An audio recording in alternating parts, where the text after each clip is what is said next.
নমস্কাৰ আপোনালোকক স্বাগতম জনাইছোঁ অন্য এটা নতুন ভিডিঅ'লৈ আমি আলোচনা কৰিম BTR LP শিক্ষক নিযুক্তি সম্পৰ্কে আপোনালোকে জানে BTRত কেইদিনমান আগতে নতুন এডভাৰটাইজমেণ্ট প্ৰকাশ কৰিছিলে আৰু প্ৰায় 1000 মান ভ্যাকেন্সি আছিলে যদিও ভ্যাকেন্সি মেনশন হোৱা নাই এডভাৰটাইজমেণ্টত কিন্তু বিভিন্ন সোৰ্সৰ পৰা আমি গম পাইছোঁ যে প্ৰায় 1000 ভ্যাকেন্সি আছে ঠিক আছে তো আপোনালোকে জানে ডকুমেণ্ট ভেৰিফিকেশ্যন চলি আছে 4 দিন ভেৰিফিকেশ্যন হৈ গ'ল আৰু মোৰ অভিজ্ঞতাৰ পৰা আপোনালোকক জনাম যে ভেৰিফিকেশ্যন কেনেদৰে চলি আছে কি ডকুমেণ্ট চাই আছে আৰু এদিনত কিমান প্ৰাৰ্থীৰ ভেৰিফিকেশ্যন হৈ আছে মানে এদিনত কিমান প্ৰাৰ্থীক ভেৰিফিকেশ্যনৰ কাৰণে মাতিছে আৰু আমি এটোও চাম টোটাল কিমান ক্যান্ডিডেট এপ্লাই কৰিছে BTR আৰু আউটসাইড অফ BTR ঠিক আছে তো প্ৰথমতে আমি ডিসকাস কৰিম ভেৰিফিকেশ্যন কেনেদৰে চলি আছে ভেৰিফিকেশ্যন যদি আপোনালোকে চাই ভেৰিফিকেশ্যন এইটো যদি লিষ্ট চাই আপোনালোকে ইয়াতে চাওক 10 তাৰিখৰ পৰা 17 তাৰিখলৈকে আছে ভেৰিফিকেশ্যন ফৰ BTR ক্যান্ডিডেটৰ কাৰণে 10 তাৰিখ 11 তাৰিখ 12 14 অৰ্থাৎ 4 দিনীয়া ভেৰিফিকেশ্যন হৈ গ'ল আৰু 2 দিন বাকি আছে 16 আৰু 17 তাৰিখ BTRৰ ক্যান্ডিডেটৰ কাৰণে এটো বাকি আছে ভেৰিফিকেশ্যনৰ তো তাৰ পিছত হ'ব নন BTR ক্যান্ডিডেট সকলৰ কাৰণে ভেৰিফিকেশ্যন আমি যদি চাও ইয়াতে আপোনালোকে যদি এটো চাই ভালদৰে মুঠতে 10টা টেবুল আছে টেবুল নম্বৰ 1 ৰ পৰা টেবুল নম্বৰ 10 লৈকে আছে 10টা টেবুলত ভেৰিফিকেশ্যন হৈ আছে প্ৰথম 1 ৰ পৰা 4 নম্বৰ টেবুলত হৈ আছে UPৰ ভেৰিফিকেশ্যন তাৰ পিছত আছে 5 ৰ পৰা 7 লৈকে আছে আপোনালোকৰ both LP and UPৰ ভেৰিফিকেশ্যন তাৰ পিছত আছে 8 ৰ পৰা 10 লৈকে আছে LPৰ ভেৰিফিকেশ্যন ঠিক আছে তো এনেকুৱা চলি আছে তাৰ পিছত এতিয়া কম যে আমি ডকুমেন্টৰ সময়ত আপোনালোকৰ কি ডকুমেন্ট চাই আছে চাক প্ৰথমতে আপোনালোকৰ যিমানখিনি ডকুমেন্ট আছে একাডেমিক কোৱালিফিকেশ্যন হোক এক্সপেৰিয়েন্সে হোক আৰু যি ডকুমেন্ট আছে আপোনালোকৰ এক্সট্ৰা কাৰিকুলাৰ এক্টিভিটি কিবা যদি ডকুমেন্ট আছে সেইবিলাক জেৰেক্স কৰি ল'ব জেৰেক্স কৰি তাতে আপোনালোকৰ সিগনেচাৰ দিব তাৰ পিছত আপোনালোকৰ যদি both LP UP দুটা এপ্লাই কৰিছে তথাপিও আপোনালোকৰ এক সেট কৈ ভেৰিফিকেশ্যন এক সেট কৈ জেৰেক্সৰ দৰকাৰ হ'ব আপোনালোকে তাতে সিগনেচাৰ দিব আৰু আপোনালোকে এটা গোটেইকেইটা মিলি তাৰ পিছত আপোনালোকে যেটো এনেক্সাৰ দিছিলে এনেক্সাৰ যেটো আছিলে LPৰ কাৰণে আপাৰ প্ৰাইমেৰীৰ কাৰণে আৰু both LP and আপাৰ প্ৰাইমেৰীৰ কাৰণে যেটো এনেক্সাৰ আছে সেইখিনি আপোনালোকে ওলাই ল'ব আপোনালোকে যেটো ভেৰিফিকেশ্যনৰ যেটো PDF দিছে যত ৰেজিষ্ট্ৰেচন ক্যান্ডিডেটৰ নাম্বাৰ বিলাক দিয়া আছিল আৰু তাৰ লগতেই এই এনেক্সাৰ সমূহ আছিল আপোনালোকে তাৰ পৰা এনেক্সাৰখিনি প্ৰিন্ট আউট কৰি ল'ব তাৰ পিছত আপোনালোকে যি একনলেজমেন্ট ফৰ্ম যেটো আছে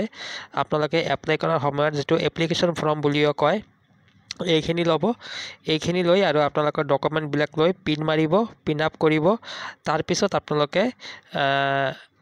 ৰেডি কৰি লৈ যাব ঠিক আছে আৰু কোনবিলাক ডকুমেন্ট চাই আছে অৰিজিনাল ডকুমেন্ট অকল আপোনালোকৰ মাৰ্কশিট খিনিয়ে চাব আপোনালোকৰ যেটো মাৰ্কশিট আছে মেট্ৰিকৰ মাৰ্কশিট আছে মেট্ৰিকৰ মাৰ্কশিট চাব তাৰ পিছত ASSৰ মাৰ্কশিট চাব মেট্ৰিকৰ মাৰ্কশিট ASSৰ মাৰ্কশিট গ্ৰেজুৱেচনৰ মাৰ্কশিট চাব আৰু মাষ্টাৰ ডিগ্ৰী যদি আছে আপোনালোকৰ মাষ্টাৰ ডিগ্ৰীৰ মাৰ্কশিট চাব তাৰ পিছত DLED বা BEd যি আছে হেইটোৰ মাৰ্কশিট আপোনালোকৰ চাব আৰু টেটৰ মাৰ্কশিট চাব ঠিক আছে আৰু আপোনালোকৰ কোনো ডকুমেন্ট নাচায় মোৰ অভিজ্ঞতাৰ পৰা কৈছো আপোনালোকৰ বাকি এক ডকুমেন্ট অৰিজিনাল ডকুমেন্ট নাচায় অকল মাৰ্কশিট বিলাক চাব তাৰ পিছত আপোনালোকৰ ভেৰিফিকেশ্যন খিনি সম্পূৰ্ণ হ'ব ঠিক আছে তাৰ পিছত এতিয়া আমি চাম এটো গল ডকুমেন্টৰ কথা আৰু আমি চাম এদিনত কিমান প্ৰাৰ্থীৰ ভেৰিফিকেশ্যন হৈ আছে আৰু তাৰ পৰা আমি এটা এপ্ৰক্স ক্যান্ডিডেটত আমি এটা সংখ্যা ওলাব পাৰিম যি টোটাল ক্যান্ডিডেট এপ্লাই হৈছে বুলি ক'ব পাৰি ঠিক আছে চাওক আপোনালোকে যদি এইটো ফৰ্ম চাই আপোনালোকে যদি চাই এইটো হৈছে 14 তাৰিখৰ ভেৰিফিকেশ্যনৰ যেটো লিষ্ট এইটো ঠিক আছে তো 14 তাৰিখলৈকে আপোনালোকৰ 4 দিনীয়া ভেৰিফিকেশ্যন হৈছে এই 4 দিনীয়া ভেৰিফিকেশ্যনৰ আপোনালোকে যদি চাই আপাৰ প্ৰাইমেৰী যদি চাই আপোনালোকে ইয়াতে চাওক 1497 ৰ পৰা 1999 লৈকে আছে তাৰ মানে প্ৰায় ইয়াতে অলমোস্ট 500 ক্যান্ডিডেটৰ ভেৰিফিকেশ্যন হৈছে ঠিক আছে তাৰ পিছত যদি আপোনালোকে চাই both LP and UP both LP and UP 14 তাৰিখলৈকে ভেৰিফিকেশ্যন আছিলে তাৰ পাছত LP UP ভেৰিফিকেশ্যন নহ'ব অনলি ফৰ BTR কেণ্ডিডেটৰ কথা মই কৈছোঁ BTR বাহিৰৰ কথা আমি ইয়াতে কোৱা নাই তো যিবিলাক কেণ্ডিডেট BTR হয় both LP UP এপ্লাই কৰা 1751 জন আছে ঠিক আছে কিয়নো এই 1751 নম্বৰ সিৰিয়াল নম্বৰৰ পাছত আৰু BTR এলেকাত BTR এৰিয়াৰ both LP UP ভেৰিফিকেশ্যন নহ'ব ঠিক আছে গতিকে both LP and UP apply কৰা কেণ্ডিডেট BTRত আছে 1751 ঠিক আছে তাৰপিছত আমি যেটো কলো অলপ আগতে যে আপাৰ প্ৰাইমাৰীত 14 তাৰিখত ভেৰিফিকেশ্যনৰ কাৰণে 500 জনক মাতিছে ঠিক তেনেদৰে LP তো আপোনালোকে চাব সিৰিয়াল নম্বৰ 1495 পৰা 1996 প্ৰায় ইয়াতে 500 জনক মাতিছে ঠিক আছে আপোনালোকে এটা ইয়াৰ পৰা অনুমান কৰিব পাৰিছেনে যে এদিনত প্ৰায় LP ৰ পৰা 500 কেণ্ডিডেটৰ ভেৰিফিকেশ্যন হৈ আছে তাৰ পিছত আপাৰ প্ৰাইমাৰীৰ পৰা 500 কেণ্ডিডেটৰ ভেৰিফিকেশ্যন হৈ আছে তাৰ মানে 1000 LP আৰু UP ৰ 1000 কেণ্ডিডেটৰ ভেৰিফিকেশ্যন হৈ আছে আৰু both যেটো LP UP আছে এটোটো কলোৱে টোটাল 1751 জনৰ কেণ্ডিডেটৰ অলৰেডি ভেৰিফিকেশ্যন হৈ গৈছে ঠিক আছে যোৱাকালি তো এতিয়া যদি চাও আমি ভেৰিফিকেশ্যন কিমান দিনলৈকে হ'ব ভেৰিফিকেশ্যন হ'ব 6 দিন মানে BTR কেণ্ডিডেটৰ কথা কৈছো আমি 10 তাৰিখ 11 তাৰিখ 12 তাৰিখ 14 তাৰিখ 16 তাৰিখ 17 তাৰিখ তো ইয়াতে 6 দিন ভেৰিফিকেশ্যন হ'ব ঠিক আছে তো এদিনত 1000 কৈ মাতিছে LP আৰু UP দুটা মিলি ঠিক আছে যদি আমি সিৰিয়াল চাও 16 তাৰিখলৈকে যদি চাও 5 দিনীয়া যেটো ভেৰিফিকেশ্যন এই 5 দিনৰ ভেৰিফিকেশ্যনত কিন্তু প্ৰায় 5000 কেণ্ডিডেটৰ ভেৰিফিকেশ্যন হ'ব ঠিক আছে LP আৰু UP মানে LP চাওক প্ৰায় 2500 হ'ব আৰু UP প্ৰায় 2500 ঠিক আছে তাৰ পিছত যেটো 17 তাৰিখৰ অন্তিম যেটো দিন আছে ভেৰিফিকেশ্যনৰ ইয়াতে চাওক ইয়াতে 500 কৈ কমও হ'ব পাৰে 500 কৈ 200 বেছিও হ'ব পাৰে তো আমি ওভাৰঅল ধৰি লৈছো এই 6 দিনত যদি এদিনত 500 কেণ্ডিডেটৰ ভেৰিফিকেশ্যন হয় LP ৰ কাৰণে আৰু UP ৰ কাৰণে যদি 500 কেণ্ডিডেট হয় তো আমি 6 দিনত ধৰি লৈছো প্ৰায় 3000 কেণ্ডিডেট আছে LP ত এপ্লাই কৰা কেণ্ডিডেট আৰু 3000 কেণ্ডিডেট এনেকুৱা আছে UP ত এপ্লাই কৰা কেণ্ডিডেট আৰু টোটাল both আপাৰ প্ৰাইমাৰী আৰু লোৱাৰ প্ৰাইমাৰী কেণ্ডিডেট আছে 1751 তো ইয়াৰ পৰা যদি আমি চাও তো টোটাল কেণ্ডিডেট খিনি আমি পাম আমি অকল BTC ৰ কথা কৈছো BTC এৰিয়াৰ কথা কৈছো আমি যদি চাও ইয়াতে টোটাল এপ্লিকেশ্যন সাবমিট হৈছে 1369 টা ঠিক আছে টোটাল এপ্লিকেশ্যন সাবমিট হৈছে 13069 টা ইয়াতে LP আছে আপাৰ প্ৰাইমাৰী আছে বহুত LP এণ্ড আপাৰ প্ৰাইমাৰী আছে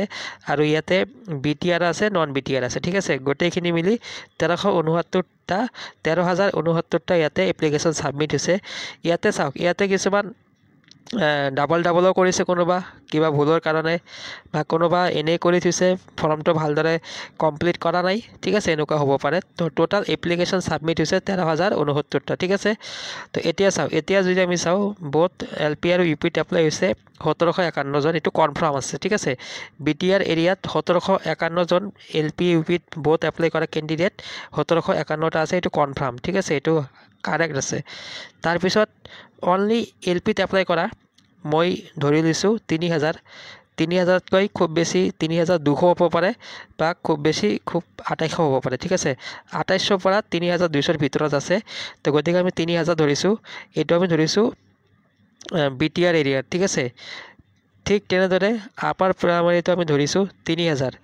2800 পৰা 3200 ৰ মাজত হ'ব পাৰে তো 6000 আৰু ইয়াতে চাওক প্ৰায় 1700 6000 আৰু 1700 7700 কেণ্ডিডেট টোটাল এপ্লাই আছে বুলি আমি ইয়াৰ পৰা গম পাইছো ঠিক আছে 7700 বা 8000 ধৰক আপোনালোকে 8000 আছে আপোনালোকৰ BTR এৰিয়াৰ পৰা এপ্লাই ইয়াতে LP আছে UP আছে বহুত LP আৰু UP আছে ঠিক আছে আৰু যদি আমি 8000 যদি BTR এৰিয়াৰ ধৰো তাৰ মানে নন BTR যিবিলাক আছে নন BTR আছে প্ৰায় 5000 ঠিক আছে নন BTR এপ্লাই আছে প্ৰায় 5000 ওকে আপোনালোকে বুজি পাইছে তো টোটাল এপ্লিকেশ্যন ছাবমিট হৈছে 13,000 আমি ধৰি লৈছোঁ কি আমি যেটো এপ্ৰক্স ডাটা আপোনালোকক দিছোঁ 8,000 আছে BTR এৰিয়াৰ পৰা আৰু 5,000 আছে আউটসাইড BTAD ঠিক আছে তো টোটাল আছে ইয়াতে 13,000 ঠিক আছে আপোনালোকে গম পাইছে তো চাওক এইবাৰ ইমান এপ্লাই হোৱাৰ ইমান সংখ্যক কিয় এপ্লাই হৈছে এবাৰ ইমান সংখ্যক এই কাৰণে এপ্লাই হৈছে যোৱাবাৰ কিন্তু এনেকুৱা এপ্লাই হোৱা নাই কাৰণ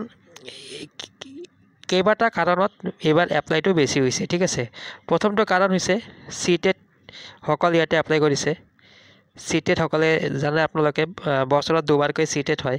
সিটেট পাস কৰা সকলে নতুনকৈ ইয়াতে এপ্লাই কৰিছে তাৰ পিছত আৰু এটা আপোনালোকে চাব আৰু এটা কাৰণ আছে যি কাৰণত BTR যেটো এপ্লাই আছে এটো সংখ্যা বেছি হৈছে কাৰণ এইখন নোটিছ চাওক এইখন নোটিছ বড়োলেণ্ড এডুকেশ্যন ডিপাৰ্টমেণ্টৰ পৰা কৰিছে পাব্লিছ কৰিছিলে মানে ইয়াতে কৈছে যে নতুনকৈ যিবিলাক গাঁও বা ভিলেজ ইনক্লুড কৰা হৈছে BTRত এই সকল ক্যান্ডিডেটও এপ্লাই কৰিব পাৰে তো মুঠতে আপোনালোকে জানে 5 জুন 2025 তাৰিখে যেটো এটা অৰ্ডাৰ ওলাইছিলে যে 81 নতুনকৈ ভিলেজ এড কৰা হৈছে BTR ৰিজনত তো এই সকল 81টা ভিলেজৰ ক্যান্ডিডেট সকলেও ইয়াতে এপ্লাই কৰিছে ঠিক আছে বা এপ্লাই কৰাৰ কাৰণে সুবিধা পাইছে গতিকে এইটো কাৰণত এবাৰ এপ্লাই বেছি হৈছে বুলি মোৰ অনুমান হৈছে ঠিক আছে তো এতিয়া আপোনালোকে এটা অনুমান কৰিছে কিমান সংখ্যক ক্যান্ডিডেট এপ্লাই হৈছে তো ইয়াৰ পৰা আমি এটা অনুমান কৰিব পাৰিম এতিয়া কাট অফ কিমান যাব পাৰে এই কাট অফৰ ভিডিও আমি নেক্সট ভিডিওত আমি আলোচনা কৰিম আৰু আপোনালোকে জানে BTR এৰিয়াৰ যিবিলাক ক্যান্ডিডেট আছে তেখেতসকলক ফাৰ্স্ট প্ৰিফাৰেন্স দিয়া হ'ব তাৰ পাছত থাকিব আউটসাইড BTR ক্যান্ডিডেট সকল ঠিক আছে আৰু মেৰিট লিষ্ট কেতিয়া পাবলিশ হ'ব বিভিন্ন মিডিয়াৰ পৰা আমি গম পাইছিলো প্ৰমোদ বড়া ডাঙৰীয়াই মন্তব্য দি আছিল যে জুলাই মাহৰ ভিতৰতে এপইন্টমেন্ট দিয়া হ'ব তো এতিয়া সময় হলে গম পোৱা যাব জুলাইত হয় নে আগষ্টৰ ফাৰ্স্ট উইকত হয় তো মোৰ মতে আগষ্টৰ ফাৰ্স্ট উইকৰ ভিতৰতে আপোনালোকৰ